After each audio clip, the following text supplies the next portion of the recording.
The arsonist had oddly shaped feet. And that is the first line recorded.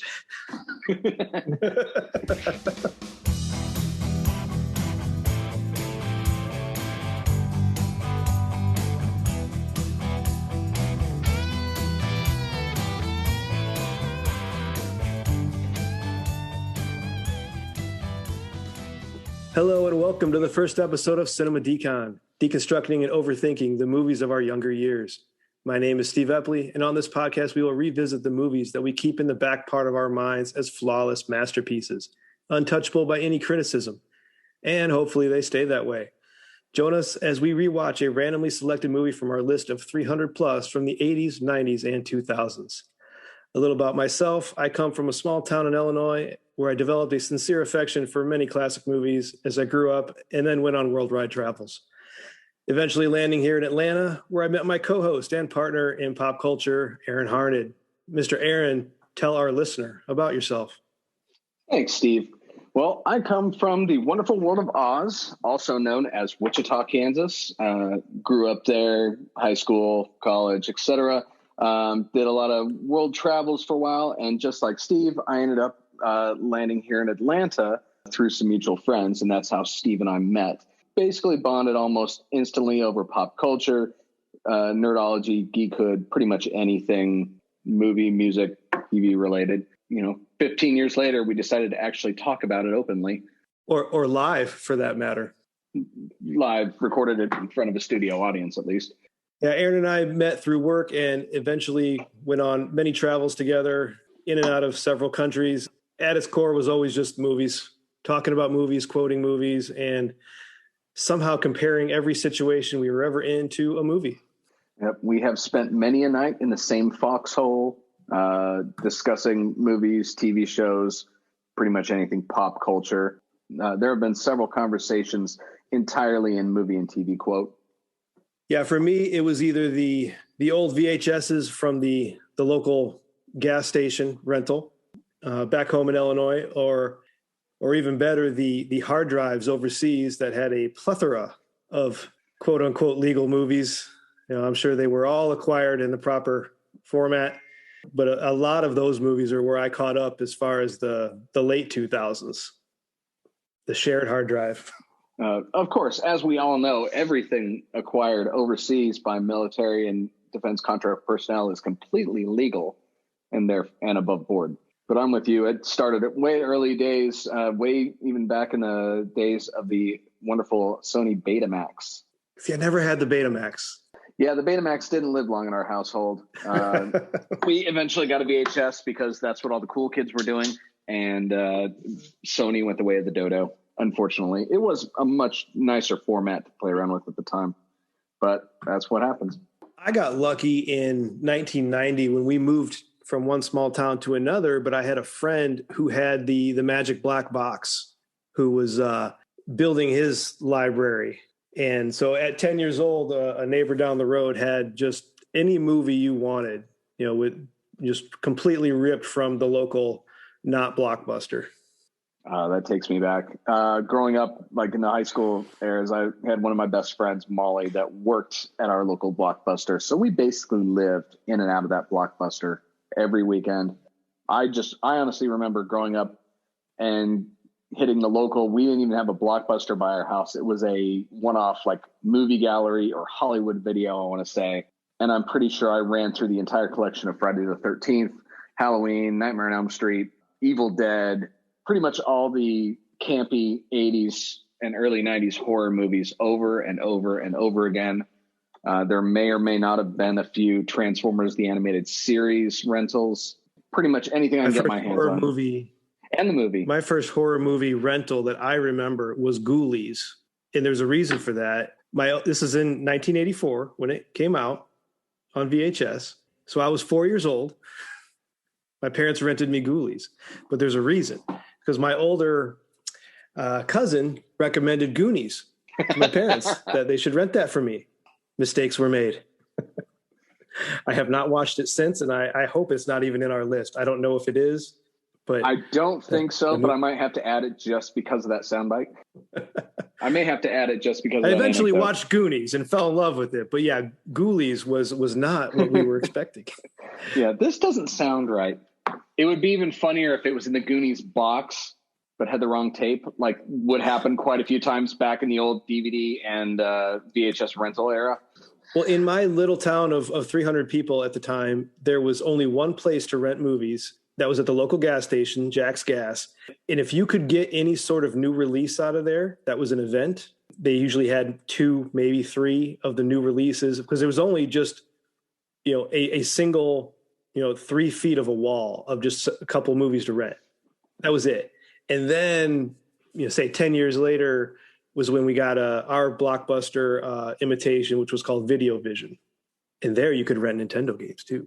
So that was big time. That reminds me of another story like from my childhood when I was in maybe the end of elementary school or early junior high. There was another friend of mine. I honestly can't remember his name now, but his parents ran the little one-off video center store down by my father's house. So he could just walk in and take anything he wanted at one point. He may or may not have slipped in some more mature titles from time to time. I, of course, being the gentleman, never partook in any of that. Any of the other movies, we ran through a lot of movies and a lot of obscure Nintendo games that I would have never paid to rent at the time because they were just really weird stuff. Did you have the old video store that had the saloon doors in the back or the curtains? Now that I think about it, you walk by and you just kind of try to sneak a peek 15 years later through. And looking back on it, I remember thinking, oh, yeah. The obsession started way young with just an absorbent amount, a plethora, if you will, of availability of weird and odd movies almost for free. And that got me started. He's actually the one that got me. I remember the first movie we ended up watching was Tremors. And we actually grabbed the TV and hoisted on top of a building to watch it on the building to get the whole feel, because in a lot of the movie, they're all standing on top of buildings. That kind of gave it a little, not Inception. Authenticity. Yeah. It definitely put us in the series because it wasn't the first time I watched it up there, but we watched it maybe the second time up on an actual roof. So at a minimum, this podcast gets us the ability to rewatch all these old classics. I mean, it's really the point of it all. All these other things about, developing our, does something hold up or, is this joke bad now? It's really an excuse to watch old movies and talk about them. Yeah. And hopefully some people listening and enjoy the conversation. Yeah. I'm basically using this podcast as an excuse to just continue binge watching all the movies and my kid as from when I was a kid, and under the guise of making sensible dialogue about them later, most of which I just make up off the top of my head. There are a lot of classic movies that my wife has no desire to watch with me. I love her, bless her heart, but she has no desire to watch some of these old absurd, comedies or relive my childhood. That's fine. Yeah, I disagree. She is required to listen to the podcast and provide a 5-star review on iTunes. Well, you got to have standards. So I reach out to Aaron. Hey, want to start a podcast? We're going to watch old movies. Yes. Twisted my arm. Many, many, many seconds of deliberating on that. So the way I was envisioning this is, so you got a little bit of intro music, and then hello, welcome to the whatever episode, Cinema Decon. You give a greeting, then we give a spiel of what we are. Especially this first one, we'll probably talk a little longer about what the project is for and what we're trying to do. In my vision of it was that say sometime in our late teens, in the 20s, is where we develop actual taste. Much of what we're going to watch, we haven't seen since those late teens, 20s, since that turning point. Like I said, about 26 of them I haven't seen at all. Yeah, there's quite a few other ones you had that I know of, I've heard about. They never made it into the rotation. There are lots of good podcasts out there as far as that do this already. And you listen to one, you're like, they're missing this, or oh man, they're so wrong about this scene. Yeah, so hopefully we're not just completely doubling up on something that's already been done. That's the only thing. We are. We are, but a lot of them are film people. Yeah. Like when I did my artistic film thesis, I learned about the Coen brothers, or I learned about Citizen Kane. Like, I just watch the movies and I just know if they're good or not. Underqualified overthinkers. I can watch an old movie and say this is terrible, but I'm having fun. I mean, half the movies on our list we'd probably classify as terrible movies. Oh, absolutely. Some of the best movies on that list could be terrible movies. Probably more. Coneheads itself is a 5.3. Yeah, see, I can already, yeah. Today's movie is the 1993 movie Coneheads, directed by Steve Barron, starring the incredible Dan Akroyd and Jane Curtin. Aaron, what do you remember about this movie? Primarily, I remember a lot of people not wearing hats, mostly because they can't seem to find any that fit their giant heads. I also remember a lot of people. But they had the sex rings. They had the sex rings. A ring is not a hat. We've had this conversation before. We cannot replace rings and hats. I don't want to go over this again. I also remember it was a very progressive movie where nobody even wanted to bring up the concept of having an oddly shaped head for fear of offending the other person. So it was kind of the woke movie of the mid-90s. It was ahead of its time. I can't even count. This is how little. Yeah, early 90s. Something like that. We'll cut that out. It's okay. We're not going to cut that out, are we? So, do you remember seeing this movie at all? Yes, I do remember the first time seeing this movie. I actually saw the movie well before I saw the original skits on SNL. Because back at that time, I didn't really listen to SNL that much, or listen to SNL. I didn't watch SNL that much.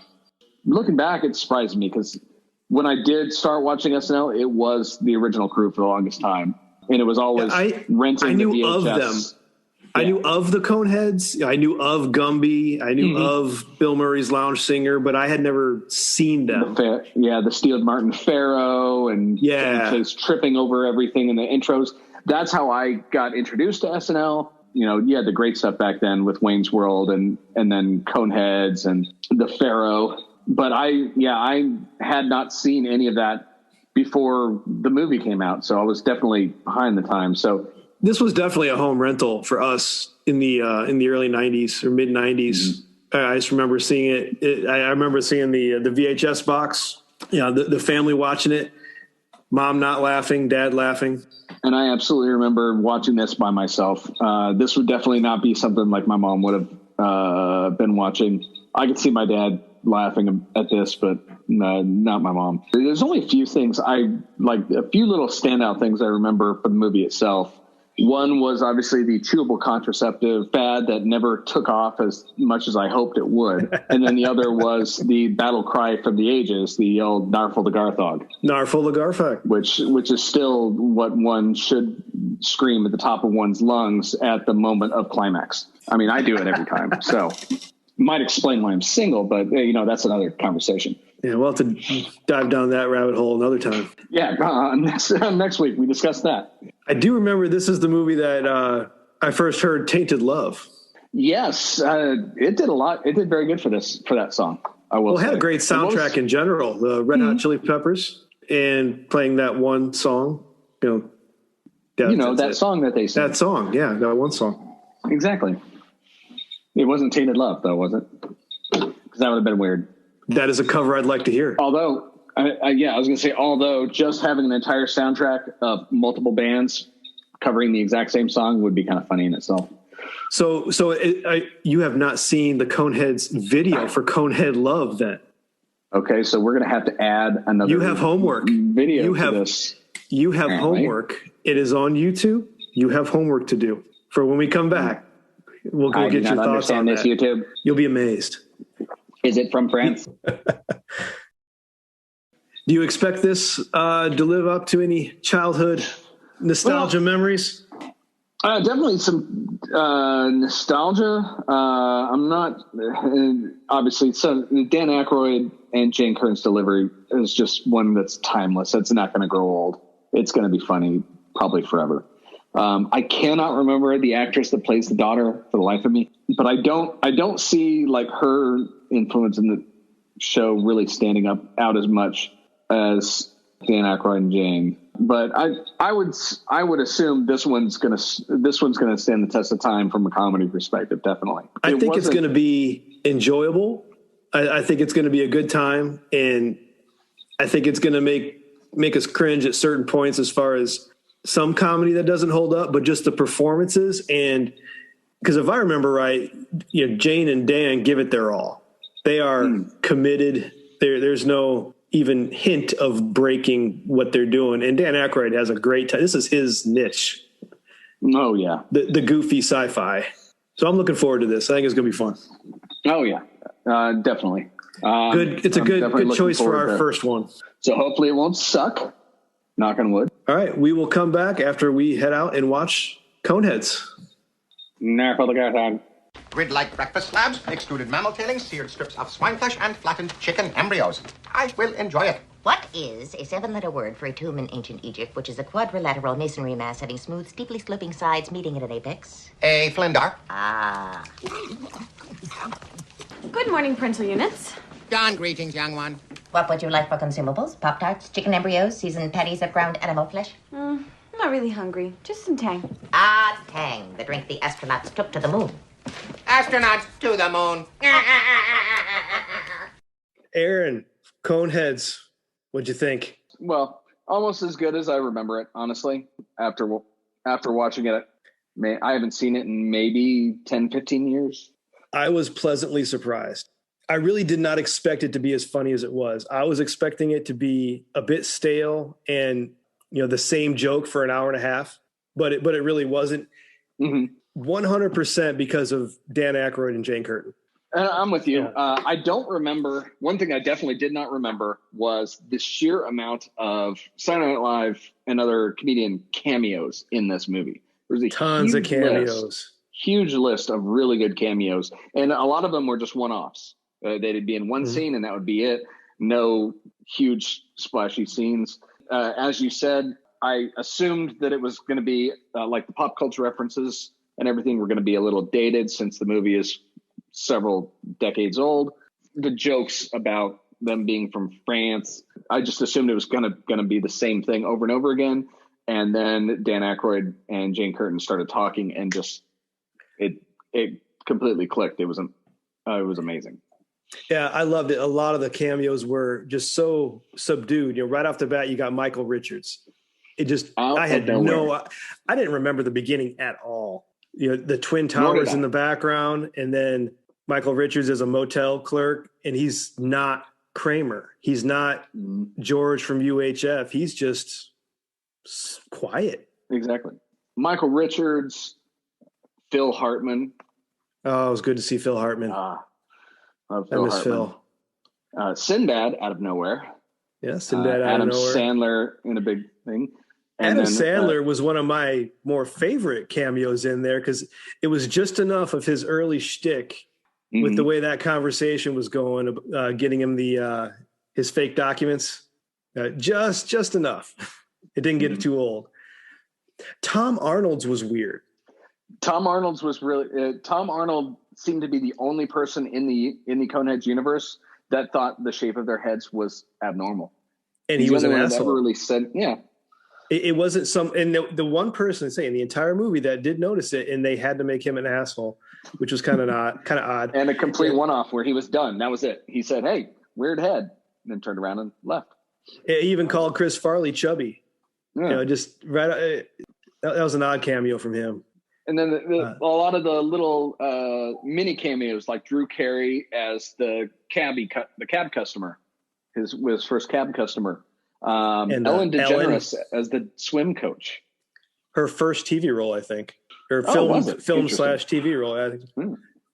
One thing I never noticed that Tim Meadows was in there. He was the first one killed in the arena. Yes, I had a joke about that with the black guy dies first.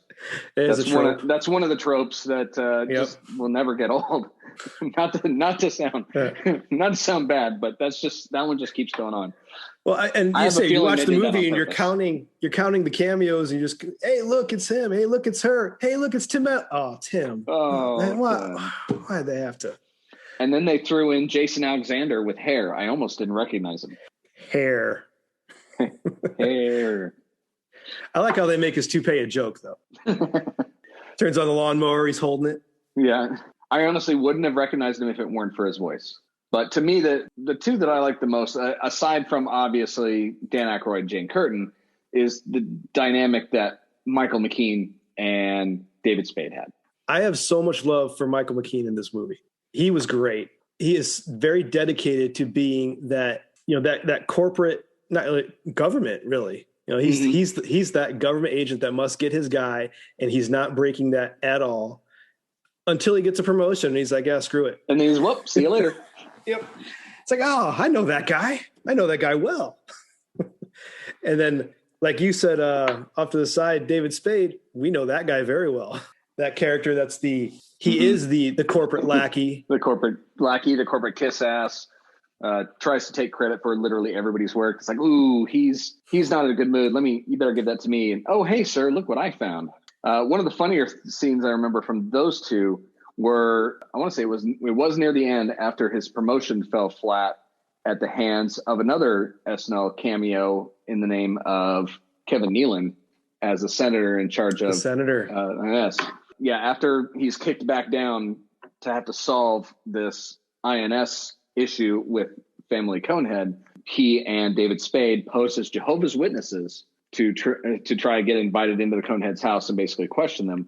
And it immediately made me flash back to another Michael McKean movie, Clue, with the Jehovah's Witness scene at the end of that. The kingdom of heaven is at hand. Told you I didn't shoot him. I'm going to go home and sleep with my wife. But never mind that. We'll get to that one. Couple of things that I wrote down in my notes as far as just being hilarious were, number one, my favorite scene in the movie is where her water breaks. I laughed out loud. I did not see it coming. I had completely forgotten that. Her water breaks, floods the entire apartment. Yeah. I have 2 kids myself, seen this process, and it was funny.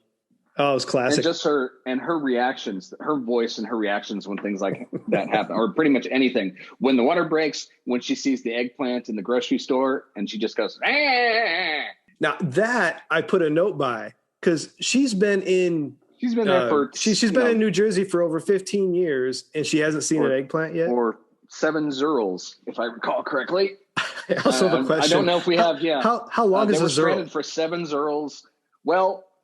Let's see. So like 2.5, 3 years? It's like 2.5, 3 years. They were stranded for 7 Zerls, and by the time they got there, the daughter is 16. It's presumably 1 or 2 years from the original point before they get pregnant. I think he's a cab driver for about 2 years. Yeah, I'm thinking maybe 18 years. So do the math in my head, not using my calculator at all. It's about 2.5 years per Zerl. 2.6, something like that. That was close. Yeah, I totally didn't use a calculator at all. Pay no attention to the typing sound in the background. Going back to Michael McKean, he has a great anti-save the cat moment. When you introduce a character and they save the cat, you know that person's a good guy, he's a hero. That's just a screenwriting trope in itself. But he's got an anti one with the hilariously absurd illegal alien electrical collar border security. Oh yes. So yeah, that one definitely is obviously topical nowadays. It's so absurd though. Even his little toy illegal aliens have sombreros on. The little details of this movie, they had so much fun making them. And then his speech when he's on the Coast Guard cutter to the people that are on the ships, like, go back home. There is no work for you here. We have our own problems to deal with. Yeah, we have our own problems to deal with. Go away. So blatantly condescending. As a mark against myself, though, I will admit that I have used the David Spade line without remembering where it came from. All I hear is clicking. I have spoken to Iraqis in barter situations where they're talking so fast and I have no idea what they're saying. And I, out of frustration, all I hear is clicking, man. Yeah, I'm not proud, but yeah, I've said it. But now I remember where it came from. Oh, there you go. Did you notice that the rules that Sinbad gives him in the beginning is what he follows to the end? Yes, I have that listed. Look good, be your own boss, and cash only. Don't get tied to a desk. Yeah.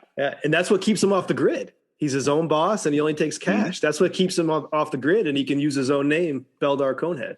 Yeah, it wasn't until he got back on the radar by winning that contest.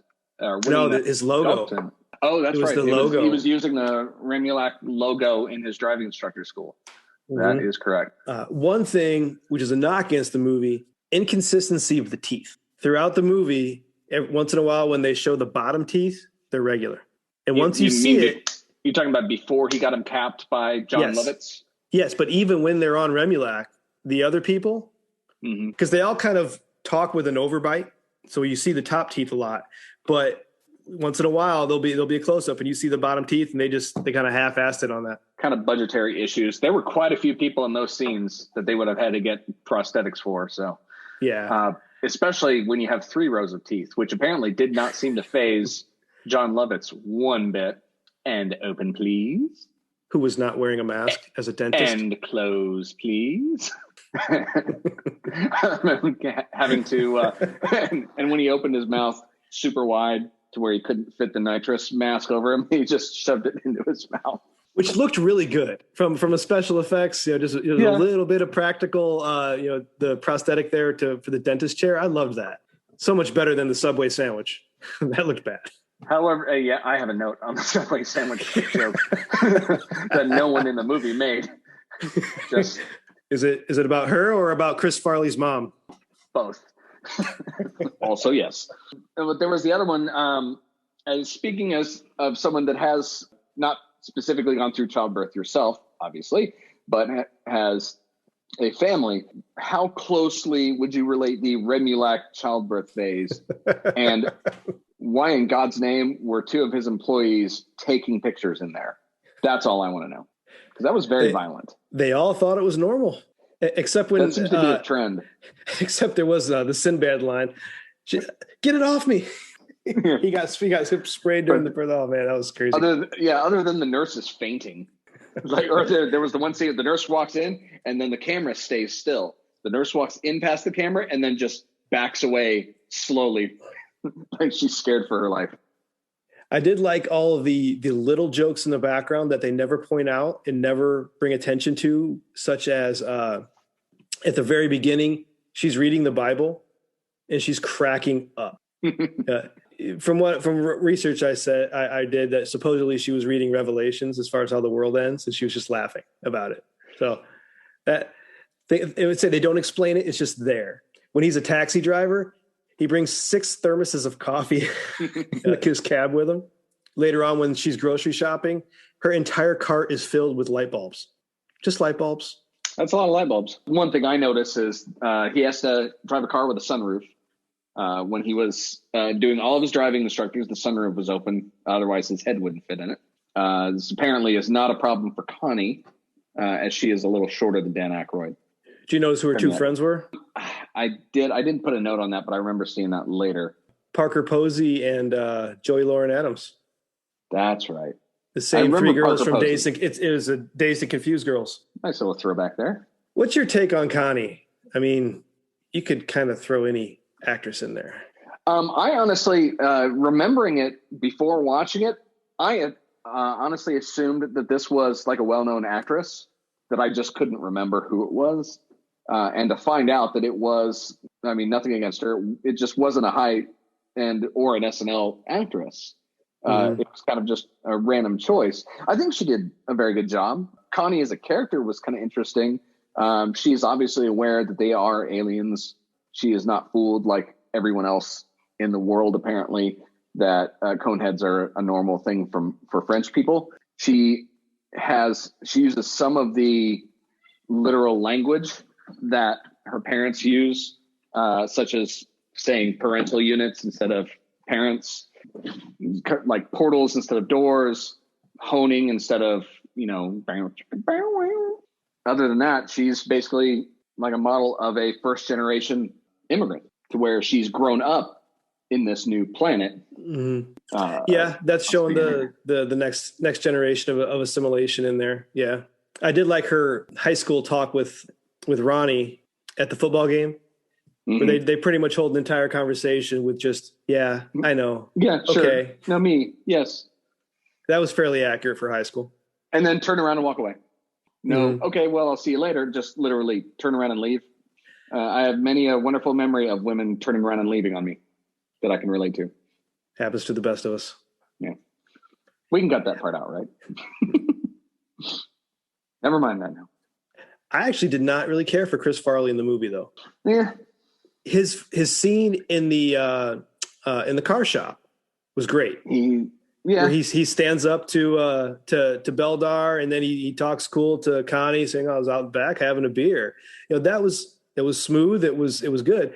But then as soon as they start dating, as soon as he starts dating, he turns into Chris Farley, and just the character, like he slaps his head and he starts, you know, he gets whipped, you know, and just very quickly, and he turns into a Flern dip, you know, for a moment. But I just didn't really care for his character. That could have been any actor. Just didn't really care for it. I thought could have been done better. I was pleasantly surprised at the soundtrack in the movie with the music they had. To me, I would say it still holds up today. Things like Bare Naked Ladies, Red Hot Chili Peppers. Did you notice they played the song is Soul to Squeeze? Forgot the name of the song before we watched it, but they played it twice. It was during the Flern dip scene. Mm-hmm.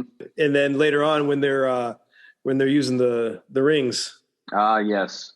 But I loved the use of Kodachrome, the old movies. Although I have a question flagged of who's taking the home movies? Who's recording those? Oh, I'm sure there's some kind of remote control Remulaki hovercraft that are, because the home movies were after she was born. So it was after they moved into the house next to Jason Alexander. So it could have been him.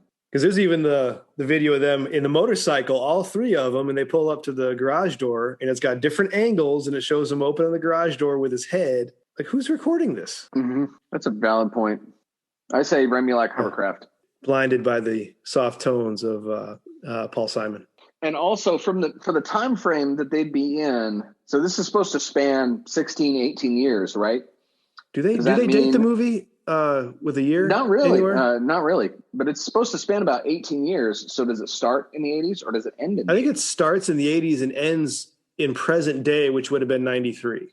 I would assume that. So early is that quality of home movie footage seemed a lot older, or at least a lot lower tech.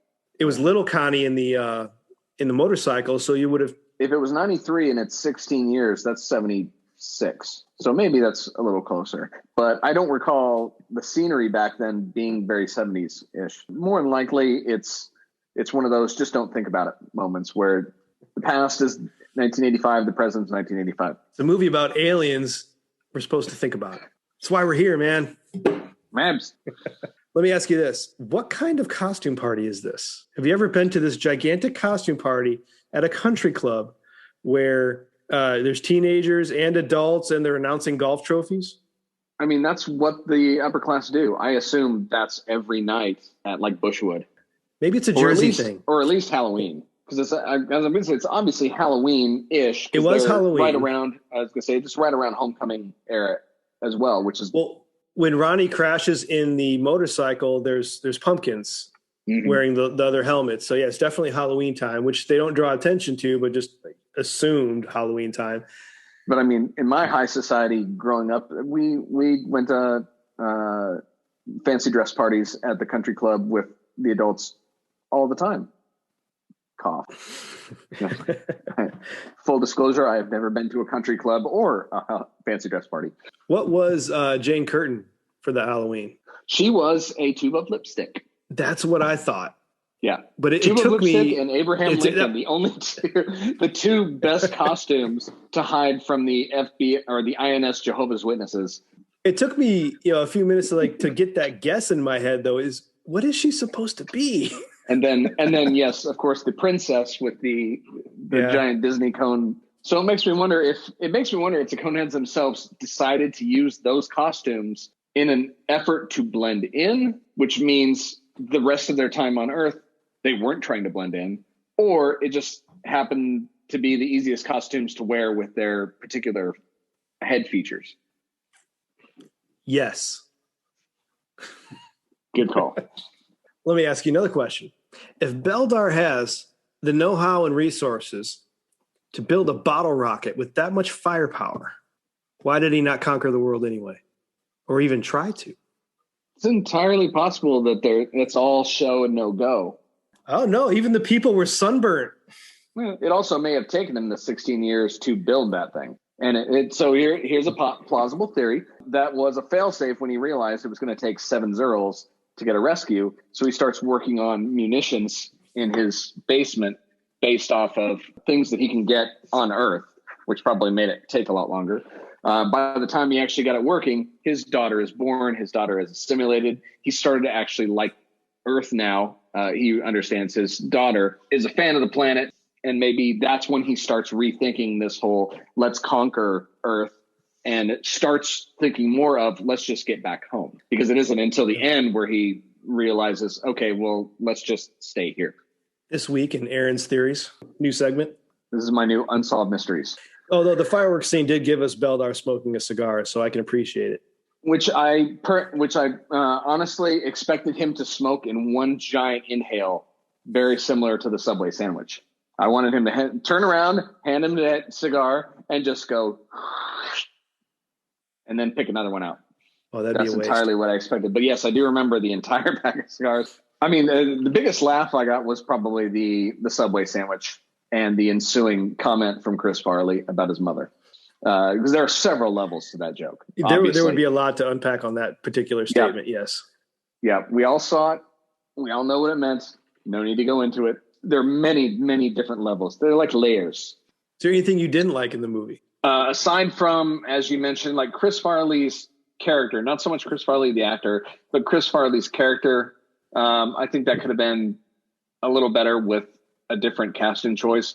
I like Chris Farley, just not in this particular moment. One of the weird scenes that just looked really out of place for me, maybe it was just, and obviously it fits in because it is on an alien world, but when they're standing around the High Master and going through all the spoils of Earth's not so much conquest, but safari up to this point before the attempted conquest, when he's handing over all the things, obviously, there's the curtains encircling everybody in the background. And then once he'll hand something to the High Master, a guy will like float down on this curtain, grab the thing, and then just float up into nothing. Like, that was odd and never explained. Is that their job? Do they just hang around there to be human elevator or like Remulac elevators to a storage room up in the ceiling? What do they do with that? Remulac itself is odd in general in their evolution. I mean, they have interstellar travel, they have firepower, they have crazy communication and tech skills, but then they're still terrible doing court system.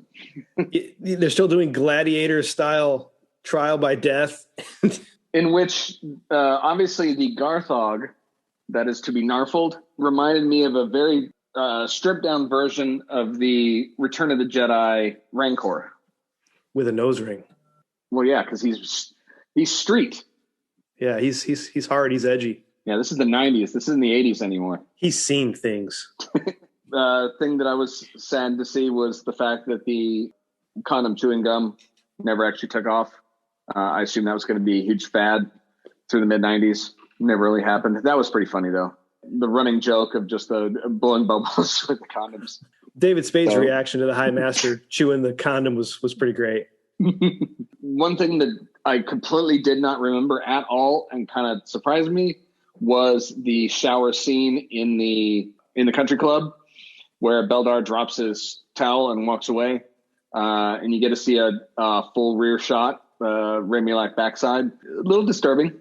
We saw way too much Akroyd in this movie. That plus the arena fight scene. There's a little too much Akroyd in that one as well. I mean, did they have to wear just bandages? Weird choice. Say, if you think back to like the Roman gladiators, they wore similar, but they at least also had armor. The weapon choice was a little odd too. Everybody got a straight stick and a handheld hook that looked like an eagle talon. Basically, a little plot armor so that Beldar could eventually build his own driver, or which wedge, was at least. a good throwback to his winning the golf trophy. So that was earned. So that's some character development. Character development wise, I think Beldar had a solid arc, all because of his daughter. I mean, he turned into a great father. You see him driving around the teenagers, gritting his teeth. He made his daughter happy. And then, as he says in the end, he gives her the world. Yeah. The one big lesson that I learned from this movie is that if you're on the run from the INS, do not live in a house at the end of a cul-de-sac. That will definitely impede your chances of escape unless it happens 7 zerls after your initial call for help. But it's all right because no one's going to see that ship coming. No, of course not. They turned all their lights off. Well, they engaged their cloaking device. Yeah. Beldar did not. Do I have to think of everything? Man. I also have in here, I would love to see this movie as a darker movie from Seedling's point of view. Which, that covers two of the other questions, because that's the same thing to me, because this is a tale of an immigration nightmare from the point of the government official. So I could see this being kind of a film noir aspect from Seedling. Yes, Seedling, and I can't remember his assistant's character's name. Where is it? Eli. That's David Spade. Yeah, David Spade. Seedling and Eli in a film noir hunt across the globe for these putting together the illegal clues. Aliens. Yeah, complete with trench coats. Putting together and the clues, where they see the cones running away from the junkyard. That's like all you see of these illegal aliens until maybe the Jehovah's Witness scene, and they finally get a face-to-face heat style. And you get a little soft saxophone off the back, and then a little Seedling voiceover. That was the day we almost had them.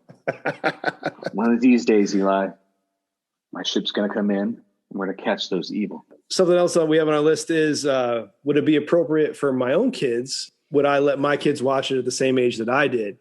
And that's a resounding yes, because my kids watched this with me, and we ended up watching it several times. They loved it. They had so many questions. So many questions. All the questions. Daddy, why does that bubble gum look weird? Daddy, what are the rings for? You are very familiar with the director's work, Steve Barron. Are you want to guess anything else he's done? I'm terrible at stuff like this. So, Teenage Mutant Ninja Turtles. You're talking the original 90s ones, not these. The original movie. Yes. Still the best of all of them. The Money for Nothing video for Dire Straits. Ooh. And consequently, the Beverly Hillbillies video for Weird Al Yankovic. Take on Me from Aha. One of the best videos of all time. And his pinnacle, Billie Jean, Michael Jackson. His best song. So this guy came from the MTV world before he moved on to the SNL and Turtles movies. Now I'm kind of hoping we pick Teenage Mutant Ninja Turtles for next, because I want to rewatch that. Speaking of music videos, did you watch Conehead Love? I have not yet. I've been a little bit busy. Don't. Is that going to ruin me for life? It's bad. They say they try to spoof a couple of other videos. From I ZZ do remember Top seeing just the screenshot from YouTube. What looked very Robert Palmer-ish. And I've seen several people. Several people try to spoof that. Most of them don't nail it right. But it goes into a weird place when you have Connie Conehead in a operatic. She's like flying like an angel, singing this operatic chorus in the background. It's weird. This is when we get to the operatic section. One more thing I wanted to mention before we go towards our rating system. Are you familiar with the Nathan Pyle webcomics, Strange Planet? No, I'm not. Do tell. I'll have to send you one, but it has to be influenced by the Coneheads because he explains everyday things in literal long adjectives and long nouns, just as far as he'll walk outside. The glowing orb is bright today. Yes. That sort of thing. Actually, I do think these are the ones that you've sent via text a few times, the aliens. Yes. Mm-hmm. Okay. Then those I know. I just didn't know the name. But yes, those are great. Yeah. Just the they ones. have to be influenced by this. So the way that we're going to be approaching our rating system is that Aaron and I will be giving a score of 1 out of 10, 10 being a perfect movie, 1 being absolute crap, 5 being an average run-of-the-mill movie. In order to make this fair, we're going to be adding in the IMDb score as a third person. So we'll take the average, and then we will start keeping track of all these movies and make our gigantic mega list that hopefully we can maybe get through all these movies. It'll also be a good way for us to score our own rating system against the quote unquote professionals to see where we stack up as far as having the same views on these movies. Because a lot of those, like IMDb, TMDb, TVDB, etc., a lot of them are based on literal like Nielsen ratings or box office ratings, which are more about how many people watched, not how many people enjoyed. So, and sometimes, and then you get into something like Rotten Tomatoes, which has two separate metrics for those types, which is a little more accurate in my opinion. So, Aaron, what is your score? So, for Coneheads? For this movie, all the nostalgia that it brought back, the wonderful use of all the cameos that they had, but not to an overbearing extent, the still topical humor, I'm going to give this movie an 8. Oh, wow. I'm a fan. I was not as generous. It's not as generous. I am going to go with a 6.5. Oh, so I didn't know decimals were a thing. Yes, decimals are a thing. Got a lot of movies out there. We gotta differentiate. Yeah, but mine goes to 11. And yes, you're not cutting that out. IMDb scores Coneheads at a 5.3. So by our scores combined, Coneheads comes in at a 6.6. By our scores combined. I think that's pretty fair, considering I gave it a 6.5. Yeah, this is just the kind of movie. I really like these kind of movies. It was just great humor. I was thoroughly entertained. And with my kids loving it, we watched it several times over the weekend, and each time I'm laughing at a different thing. Okay, so next we are going to spin for our next movie. All right. Let's get it going. All right. Big spin whammy. To win. Big money, big money. No whammy, no whammy, no whammy. Stop. 6. 6. 7's the key number. Not 6. Is. All right, we got to do this one over. You better not cut that. No, I am going to cut it because I got the max as 10. I got it wrong. No, yeah, I am doing it wrong. I got the max as 10. That's not how this works. That's not how any of this works. We got 351. I got set the max at. Okay. The number is 153. 153 on our list is Independence Day. Oh my God. This is going to be fun. Oh my God. We will see you again when we go back and watch Independence Day. Well, that's all for this episode. Thank everybody for listening, and we hope you stay with us through this little experiment. We have a bit of a learning curve and hope to improve with each movie. Please don't forget to subscribe and leave a review on iTunes. Check out our website in the show notes to see the full list of movies we'll be covering and our rankings thus far. You can also visit us on our Patreon, where we will try to post some random outtakes before the final cut. We'll see you next time on Cinema Decon.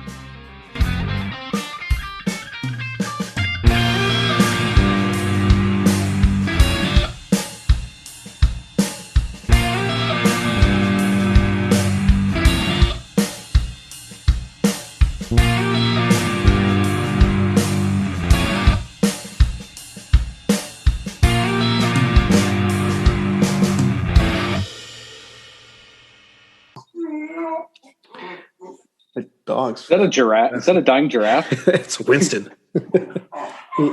Sounds like Stevie Nicks.